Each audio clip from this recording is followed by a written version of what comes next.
Let's make some really delicious vegan chickpea masala curry.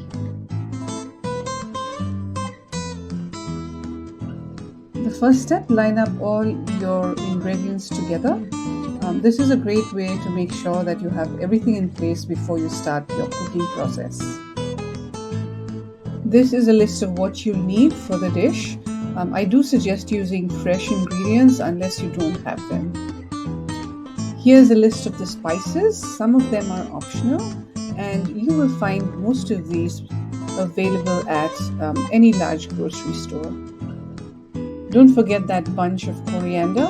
We'll finely chop it and use it to garnish this dish. Let's get started with the garlic and ginger. What I do is chop it into very small pieces. You can also use a paste instead.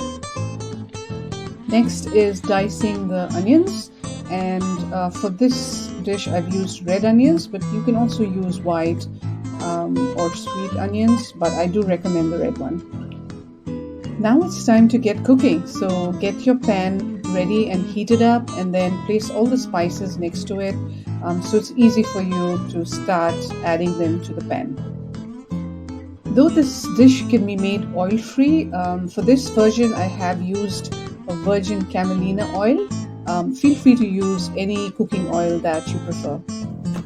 So we're going to start by roasting the cumin and the coriander seeds.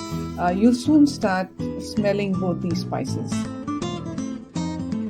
Once dry roasted, add the oil and then the ginger garlic pieces. Stir well and you'll soon see it turning brown. Now it's time for the diced onions to go in, and then make sure you keep stirring and you'll soon see the whole mixture turn translucent. Once the mixture looks like this, this is the stage at which you add all the dry spices. The only one you hold back on is the garam masala, which we can add right at the very end.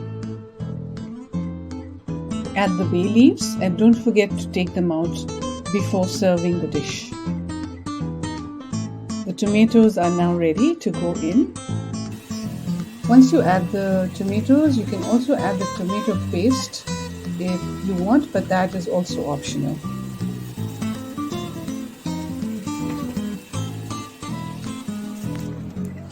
Now is the time to add the star of the dish, which are the chickpeas.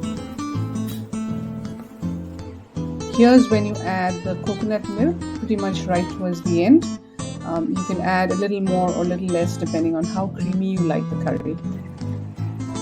The dish is now ready, and as you can see, it looks really creamy and delicious. So yep, the next step is to just dig in.